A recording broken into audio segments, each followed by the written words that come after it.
Bonjour tout le monde, ici Michel Lacroix qui vous souhaite la bienvenue à l'émission au 19e. Cette semaine, on va parler de balles, de la multitude de balles qui a envahi le marché et plus particulièrement de l'ajustement des balles du côté de TaylorMade en compagnie de Jean-Sébastien Légaré. Notre invité cette semaine, un hockeyeur qui est un excellent golfeur, nul autre que Danny Gare. Tout ça et plus encore cette semaine à l'émission au 19e. Au 19e, une présentation de RBC. Les idées prennent vie ici, en collaboration avec Super Golf, le golf prochain niveau, et Accès Physio. Ayez accès à la même qualité de soins à laquelle ont droit les athlètes de haut niveau.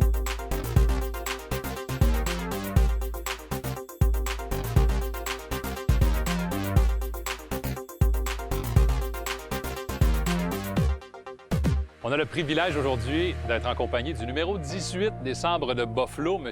Danny Gare, natif de la Colombie-Britannique.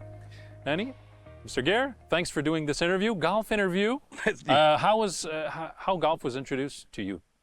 At a young age? No, I used to play tennis a lot when I played because I had children and I couldn't spend 4 hours on the golf course. So I played a lot of tennis, and then once they grew up, I worked for Phil Esposito and the Tampa Bay Lightning when they first started as a broadcaster. So I started to play golf then. That was, 30-something years ago, 35 years ago, and I love it. So I live in Tampa now, and I play at a nice course called Avila, and 5 minutes away, and enjoy it. Not a bad place to start golf in Tampa. No, it's pretty nice. Lots of courses there. But no, I spend my winters, and in the summer times I'm back in Buffalo and British Columbia, where I'm from. And so I get a lot of chances to play in different tournaments and celebrity, charity events and things like that. What golf brought to you in terms of, is it a passion? Is it something competitive? Well, it's the nice part about it is the ball stays still. And no one's hitting you when you're playing. The puck moves. But I just love the fact that it's really a mindset. You got to play again. It's all you. No one else. You. No teammates. Yeah, not like hockey, but it's a very good, humbling game at times. But when you're playing well, there's not a better feeling. Have you learned something in golf about yourself that you wished you knew when you were playing hockey? A little more patience. Okay. Yeah, because when I played, I used to fight a lot of guys, and I had a lot of energy. Now I'm older, I don't have that energy, but I seem to enjoy it because it's outside. It's beautiful weather. You can have a beer if you want and relax, and just be calm. Yeah. So. You talked about your kids. Did you introduce them to the game? My kids, my one daughter played for a while, and because they danced when they were my two girls, but the one daughter plays, so she's pretty good. She's about a 22, so cool. Enjoy that and play with her. Family time. Now I have an 18-year-old grandson that I'm starting to play with, so hopefully he can enjoy it too. Yeah. Is there a golf shot that you would like to master, like on the short game, long game? What do you try? Are you working on wedges? Wedges, because it's all feel and touch, and it's like shooting the puck. I used to shoot 400 or 500 pucks a day when I was 13 till I finished playing professional. Mm-hmm. So you need to practice that shot. That's all repetition, like the short game. It's all hands, feel, and just repetition. For that particular lesson, you can pick and choose any tour pros or any tour coach that you want for that lesson. Who are you? Probably Mickelson. Phil? For wedges, yeah. I because watching him play, I thought he was a master at wedges. I mean, I thought Phil, because he had different lob wedges. He had 60 degree, 56 degree. Creative too. Yeah, and in his mind, the way he could, flop a shot and let it fly down to the hole or whatever. Yeah. Mr. Gare, thanks. Jean-Sebastien, nice to meet you. Nice to meet My you. pleasure. Have a good season. C'est maintenant le temps de passer à notre question piège. On passe en revue les récentes années sur le circuit PGA Tour. Cette fois, on parle de 2025, une année absolument exceptionnelle pour Scottie Scheffler. Mais il y avait quelque chose de particulier puisque pour la première fois depuis 2017-2018, les joueurs qui participaient au championnat du circuit étaient à égalité et non pas classés selon le résultat antérieur. Voici donc notre question cette semaine. Alors, parlant de classement, Bud Cauley a profité de cette saison 2025 pour faire un bond vertigineux au classement mondial. Combien de rangs a-t-il gagné au cours de la saison 2025? Est-ce que c'est A, 100 rangs, B, 248 ou C, 301? La réponse au retour de la pause.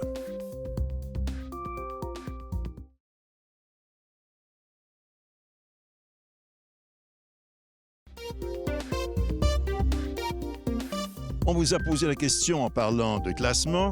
Bud Cauley a profité de la saison 2025 pour faire un bond vertigineux au classement mondial.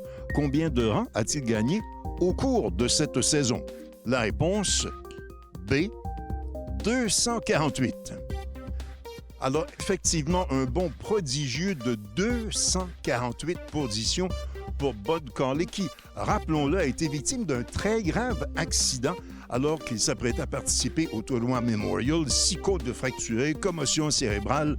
Il est obligé de revenir au jeu progressivement, d'abandonner encore quelques instants pour une autre opération et finalement, il est en mesure de grimper jusqu'à la 55e position, tout à fait exceptionnelle comme réalisation, lui qui a remporté récemment l'Omnium canadien. Mulligan Centre du Golf présente la capsule équipement. Mulligan Centre du Golf pour un nouvel élan.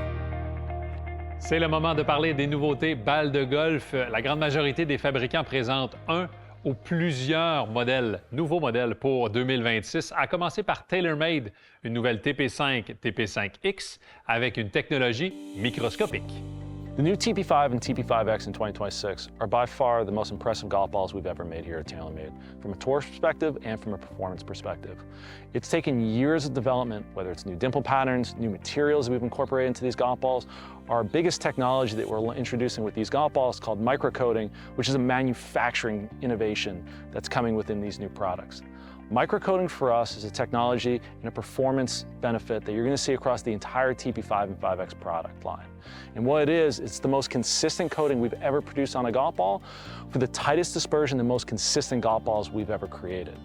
Microcoating is a revolutionary new way of finishing a golf ball. Previously, when we finished a golf ball, if anyone doesn't know, you paint a golf ball 3 times. Layer white paint, let it dry, layer white paint, let it dry, layer clear coat, let it dry. But until now, painting a golf ball was not a precision process. It's not like milling or injection molding or casting of urethane. It was as if painting anything you paint. And paint can drip and paint can pool. And what we had seen under microscopes was that paints would inconsistently fall into the bottom of those dimples. And when you have paint starting to pool or flood in inconsistent places, you'd have inconsistent flight. And inconsistent flight, when you see it in the air, creates turbulence just like it would on a plane. And that turbulence creates short golf balls, extra lift on golf balls, wide dispersion on golf balls. So what we wanted to do was create golf balls as consistent as we can possibly make them, and that's what Microcoat allows us to do. Également chez TaylorMade, la Tour Response est de retour tout en couleur, mais aussi avec un aide à l'alignement plus discret. Moins de couleurs pour ceux et celles qui veulent tout de même tirer profit de l'aide à l'alignement sur 360 degrés. Chez Callaway, on revampe entièrement la famille Chrome pour 2026. Jennifer Whaley nous le raconte. Yes, so we have a whole new lineup for our Chrome family of golf balls, Chrome Tour X, and Chrome Soft, building on how well they've done in the past 2 years with a new lineup. Our main technology story is the Tour Fast mantle. It's the mantle right underneath the cover. And what that's doing, it's a new material for the industry. It's like a stiffer spring that will actually make the ball faster without hurting compression. So a lot of people think, oh, you're making the ball stiffer. That means it's gonna feel tougher. It's not gonna spin as much, but actually we're not hurting compression, but we have this new technology that's gonna make you hit it longer, and you're gonna see faster ball speeds against all the competition and our past products as well. So I would say the best one to start with is our Chrome Tour ball. That's gonna fit the majority of players. It's a great in-between of, it has great spin around the greens, doesn't have any major spin with your long game clubs. It's an overall great ball if you're looking to hit the middle of the green. That's me, right? I wanna hit the middle of the green. If you're looking for a softer ball, maybe your swing speed's a little bit lower, you wanna get a little bit more height on that ball, you'd go with the Chrome Soft. If you're looking for a much firmer ball and you just want distance, you want it to run, our Chrome Tour Triple Diamond, it's the longest ball in the game. That's your best bet. And then if you're looking for maximum spin and workability, that's where you'd go to Chrome Tour X. That's the ball that's played the most on tour because those tour players are looking for maximum, workability. They want spin around the greens. The great thing about the new Chrome Tour X is we've actually improved so that it's not spinning as much with your long clubs. It's really just around the greens, and we're able to do that through our cover and through our Tour Fast Mantle. Puis, chez Titleist, on introduit au grand public une Pro V1 qui existait déjà, la Left Dash. What is it that is important for the left dash golfer? What are they looking for? And for them, it's all about speed, it's about distance, and maintaining that spin profile. And so we concentrated on those things. Hey, how can we make dash more dash?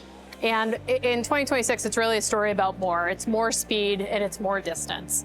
And that's exactly what this golfer is asking for and looking for. So excited for golfers to go out and play it. It's a great opportunity to, fine-tune an already great product. So flight-wise, it's going to fall just below Pro V1X. So in between where X and V fly, firmest feel out of all the golf balls within the premium performance lineup.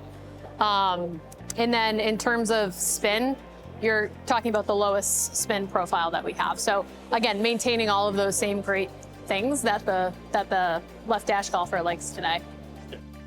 Toujours chez Titleist, d'abord, la balle AVX profite d'une amélioration. On n'a pas changé la trajectoire ni les sensations, mais plus d'effets rétro autour des verres. Ensuite, les amateurs de distance seront servis. La Velocity connaît des premières améliorations depuis 2022. Plus longue grâce à notamment une aérodynamisme qui permet une trajectoire plus perçante et davantage de roulement.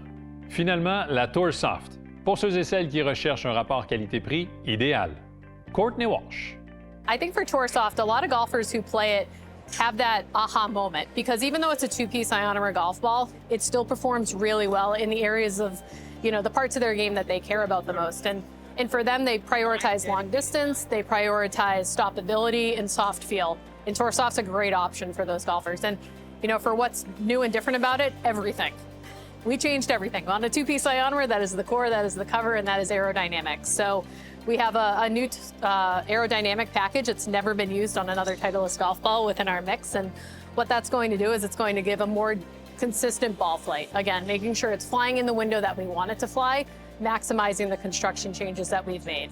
Slightly smaller core, thicker cover, improving stoppability, higher launch on irons if you're looking for a 7 or an 8 iron in, hoping for better stoppability to hold greens. So again, a great option if those are considerations in terms of budget and performance for a golfer. Ça fait le tour des principales nouveautés 2026 du côté de la balle. La semaine prochaine, Eman est de retour et c'est la dernière de la saison. On parle des wedges, les fameux cocheurs. Bye tout le monde.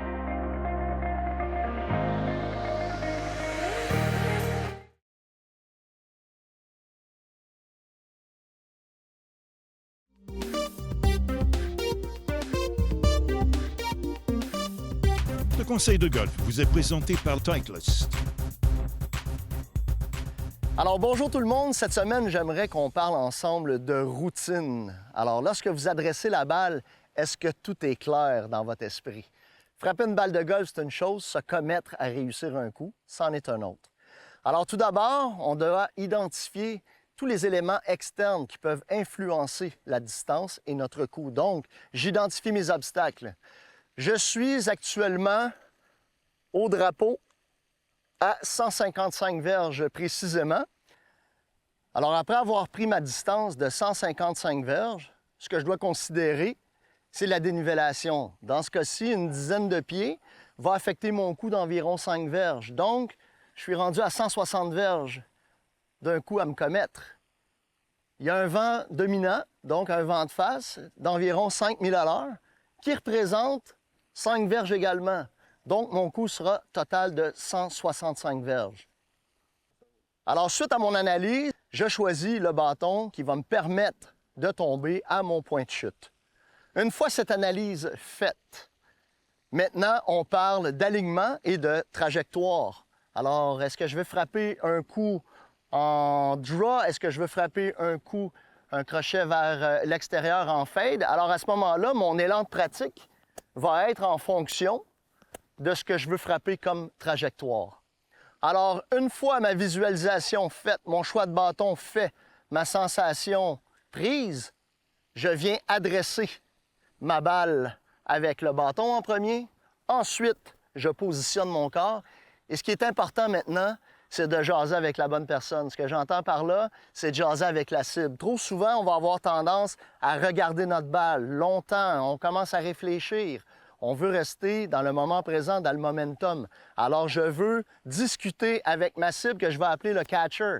Vous savez, au baseball, le lanceur est connecté avec le gant du receveur. Donc, une fois qu'il s'installe au monticule, il n'y a que le gant dans son esprit. Alors que moi, ici, j'ai la cible dans mon esprit. Je sais exactement où la balle va tomber et maintenant, je dois m'engager avec une bonne pensée d'élan et effectuer un mouvement précis lors de l'élan qui va faire en sorte que je vais réussir le coup que je vais faire. Alors, à chaque fois que vous vous élancez, dites-vous que c'est le dernier de votre vie. Que vous jouiez avec Tiger Woods ou tout simplement seul, vous devez vous commettre à quelque chose de très spécial. Et lorsqu'on démarre notre routine, celle-ci devrait prendre entre 14 et 16 secondes. Avant d'adresser la balle, nous avons identifié une cible intermédiaire pour venir placer d'abord le bâton au sol et ensuite le positionnement du corps parallèle à notre ligne de tir.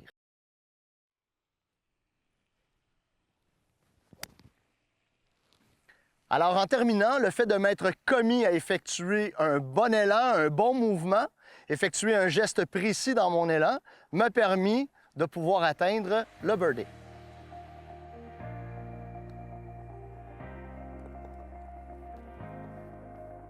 Alors voilà, commettez-vous à chaque coup et vos résultats seront bien meilleurs. Bon golf!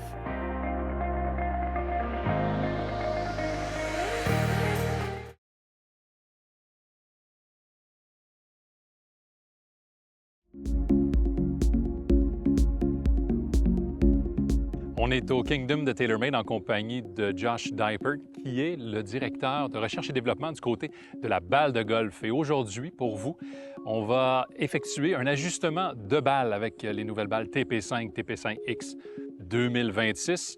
Josh, fitting process for golf ball. Yeah. It's completely different than golf clubs. Yeah. We're going to go through an entire process. Yeah. What's the TaylorMade philosophy first and foremost? Yeah, the TaylorMade philosophy is really kind of understanding the golfer first. Really understanding, having that conversation with the golfer of where do they think they need to, see improvements in, and a little bit of preference as well. Do they like a softer feeling ball, firmer feeling ball? So really kind of starting it is understanding the golfer first. Okay, so let's say I have no clue. Yeah. What's the first part that I need to work on? Yeah, so the first thing I would say is I'd ask you what golf ball you're playing right now. And you may say, I play whatever I find. Yeah. And I say, why, right? But maybe you have a golf ball you play and there's a reason you play it. I'll ask you about that golf ball, why, what do you love about that golf ball? What would you like to improve in your game? And with that, then we'll kind of figure out exactly where we want to focus on through the testing. But in particular, what we're gonna do is we're gonna test outside, right? With different dimple designs on the golf ball, you can't just do this all into a net, right? So you'll get the speed and spin rates, but you won't get to see the flight. You won't see the peak height. You won't see if it's a flat trajectory or kind of a lifting trajectory. You won't see that kind of thing, right? So our testing process, we'd start out on a range. We'd start with like a short iron, so starting with a 9-iron, pitching wedge, working to like a 7-iron, 5-iron driver, and then we'd work back toward the green. And we'd go doing some wedge shots around the green, and maybe last we'd do is some putting, just to get that feel. So interesting, why starting with a 9-iron or a pitching wedge? Yeah, so we start there. One, it's just a club that most people are comfortable with. And we want to know, that's those scoring clubs, right? That 7 and 9-iron scoring clubs, we want to make sure there's no issues with those first, right? Can we take some options off the table at that point before we get all the way to the driver? And it allows the golfer to kind of warm up as they get to a driver as well. We don't want to start a golfer cold and say, okay, give me 20 driver shots, right? So. Okay, so let's say everything goes well, 9-iron, 5-iron, Yeah. 7, 9, 5-iron, sorry, and then to the driver. What Yeah. kind of questions consumer wants to ask the fitter? Yeah, then it really gets to around, do you just want distance at all costs, right? Are you looking for a low spin, kind of lower trajectory ball, just distance? Or you want more control? You want to work the ball a little bit and you want to get, have that more control feel around there. Those are the kind of questions we'd ask with the driver as well. How many golf balls do you can get the golfer dialed in? It really depends on the golfer, right? But you're going to get, you know, if you go crazy, you can get pretty tired. But you know, we're trying to get 2 to 3 good shots with each ball at each club. It's probably tough to not touch the driver specs if you're talking about ball fitting. Yeah, exactly. And I think that's what happens sometimes with the driver is so adjustable, right? So if you're just trying to fit a driver first with the ball, you want to work on that one last because you can adjust out of that. So if you find a ball that works great in the middle of the set, maybe your 7-iron, but it's like maybe it's a little too spinny off the driver, you can adjust the driver. So you can kind of fit that through there too. That's another reason why we start with the clubs that you're not going to maybe go bending lofts a ton on your irons, but you can easily adjust your driver. So moving on to the chipping part. Yeah. You want to see different lies, different types, shot types, and see how the golfer uses exactly the bounces and turf interaction and everything that's involved. But is there particular golf shots, chip shots that you want to see? Yeah, again, really golfer kind of dependent, right? The preference around what is their normal shot? What's the shot that they like, their go-to shot, right? Is it kind of a little bump and run, or is it a little flop shot, a little open face? What is their preferred shot? Preferred club to use? Preferred club as well, right? To say, this is when I'm around here, 30 yards to the hole, this is my shot. Okay, let's go through the balls. Is one coming out a little lower, a little higher spin, one's checking up a little better? And then the big part of that too is feel. This one just feels softer. I love this one. This one's a little too firm, those kind of things as well. And I assume to that point, the options are pretty limited. Yeah. Because you went through the 9-iron, the pitch, the 7, the 5, the drivers. Yeah, exactly. And it's with different golfers, that's our standard process. Yeah. But with some golfers, the most important thing for them is the best part of my game is around the green. That's where I cannot sacrifice anything around there. So I want to start here first and then work through the rest of the bag. I assume tour guys start first around the greens and then... It depends. It depends, right? So a lot of our golfers will kind of go through that standard process of working with a full wedge all the way and then going back to there. But you're working with a golfer today who has started around the green first and probably did 100 shots around the green, right? Before we moved on to the rest of the bag. Josh, really interesting question. Thanks for your time. Awesome. Alors, des informations très précieuses peut-être pour votre prochain ajustement de balle.